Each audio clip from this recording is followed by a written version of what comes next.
जब भी देश में बजट पेश होता है तो ऐसा लगता है जैसे एक दिन के लिए पूरा भारत अर्थशास्त्री बन गया है। कोई टैक्स पे बात करता है तो कोई महंगाई पर, कोई फायदे गिनाता है तो कोई नुकसान। लेकिन क्या आपने कभी यह सोचा है कि सरकार को यह हक आखिर मिला कहाँ से कि वह हर साल जनता के सामने अपने खर्च और कमाई का पूरा हिसाब रखे? आज के इस वीडियो में हम बजट की उस कहानी को समझेंगे जहां से यह विचार पैदा हुआ, भारत तक कैसे पहुंचा, आज इसे कौन बनाता है और आखिर बजट से पहले वह मशहूर हलवा सेरेमनी क्यों होती है। दोस्तों नमस्कार, M26 में आपका स्वागत है। बजट कोई साधारण कागज नहीं होता, यह सत्ता और जनता के बीच भरोसे की सबसे बड़ी परीक्षा होती है। आज सरकार संसद में खड़ी होकर बताती है उसने जनता से कितना पैसा लिया और उसे कहां खर्च करने वाली है, लेकिन इतिहास में ऐसा हमेशा नहीं था।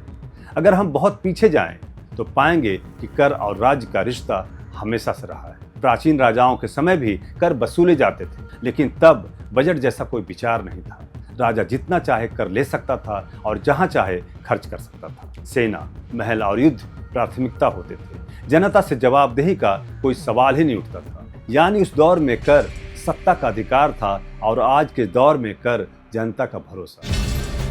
दिलचस्प बात यह है कि बजट शब्द भले ही फ्रांस से आया हो, लेकिन बजट की असली सोच फ्रांस में पैदा नहीं। बजट शब्द लैटिन के बुल्गा से निकला है, जिसका मतलब था चमड़े का थैला। इसी थैले में सरकार अपने खर्च और आय के कागज लाती थी और धीरे धीरे वही थैला पूरे वित्तीय हिसाब का प्रतीक बन गया। लेकिन यह सिर्फ शब्द की कहानी है। असली कहानी उस विचार की है जिसने सत्ता को जवाबदेह रखा। उस विचार की नींव 13वीं शताब्दी के इंग्लैंड में पड़ी।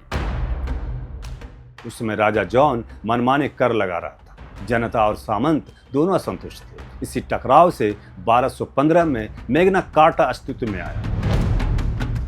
यह इतिहास का पहला बड़ा दस्तावेज था जिसने यह सिद्धांत रखा कि राजा भी कानून से ऊपर नहीं और कर लगाने के लिए सहमति जरूरी है। पहली बार सत्ता से पूछा गया, पैसा क्यों और किस लिए? आगे चलकर इंग्लैंड की संसद मजबूत होती गई और 17वीं शताब्दी तक यह परंपरा बन गई कि सरकार संसद के मंजूरी के बिना न तो टैक्स लगा सकती है और न ही पैसा खर्च कर सकती है।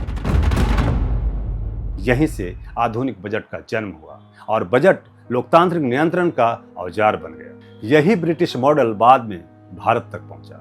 लेकिन भारत में बजट किसी सुधार की भावना से नहीं, बल्कि औपनिवेशिक जरूरतों से आया। अंग्रेजों को भारत चलाने के लिए बड़ी सेना, विशाल प्रशासन, इंफ्रास्ट्रक्चर चाहिए था और इसके लिए पैसे का व्यवस्थित हिसाब जरूरी था। भारत का पहला औपचारिक बजट 7 अप्रैल 1860 को पेश किया गया, जिसे जेम्स विल्सन ने प्रस्तुत किया। यह बजट भारत के लोगों के लिए नहीं, बल्कि ब्रिटिश साम्राज्य के हितों के लिए था। रेलवे, सेना और प्रशासन पर भारी खर्च हुआ। भारत में बजट था, लेकिन बजट पर भारत का अधिकार नहीं था। 20वीं शताब्दी के शुरुआती दशकों में जब सीमित स्वशासन मिला, तब भारतीय नेताओं को पहली बार बजट पर बहस करने का अवसर मिला। 1937 के बाद प्रांतीय सरकारों ने अपने बजट पेश किए। यह एक तरह का अभ्यास था, जैसे भारत आजादी से पहले सीख रहा हो कि सत्ता मिलने पर पैसे का हिसाब कैसे रखा जाता है। 1947 में आजादी के साथ भारत को केवल राजनीतिक स्वतंत्रता नहीं मिली, बल्कि वित्तीय जिम्मेदारी भी मिली। भारत का पहला बजट 26 नवंबर 1947 को R.K. शनमुखम चेट्टी ने पेश किया। देश उस समय विभाजन, शरणार्थी संकट और आर्थिक अस्थिरता से जूझ रहा था। यह सपनों का नहीं, बल्कि संयम और स्थिरता का बजट था। भारतीय संविधान ने बजट को मजबूत कानूनी आधार दिया। इसे वार्षिक वित्तीय विवरण कहा गया और यह साफ किया गया कि सरकार संसद की मंजूरी के बिना एक पैसा भी खर्च नहीं करती। लोकसभा को बजट पर अंतिम अधिकार दिया गया, क्योंकि वह सीधे जनता का प्रतिनिधित्व करती है। यहीं से बजट सिर्फ आर्थिक दस्तावेज नहीं रहा, बल्कि लोकतंत्र का औजार बन गया। जवाहरलाल नेहरू के दौर में बजट राष्ट्र निर्माण का माध्यम बना। बांध, स्टील प्लांट, भारी उद्योग और वैज्ञानिक संस्थानों की नींव बजट के जरिए रखी गई। मुनाफे से ज्यादा रोजगार, आत्मनिर्भरता और सामाजिक समानता को महत्व दिया गया। 1991 में भारत एक गहरे संकट में फंस गया। विदेशी मुद्रा भंडार लगभग समाप्त हो चुका था। ऐसे समय में वित्त मंत्री बने डॉक्टर मनमोहन सिंह। उनका बजट भारत के आर्थिक इतिहास का सबसे बड़ा मोड़ साबित हुआ। लाइसेंस राज की जकड़न ढीली हुई, उदारीकरण और निजीकरण की शुरुआत हुई और भारत ने खुद को वैश्विक अर्थव्यवस्था से जोड़ना शुरू किया।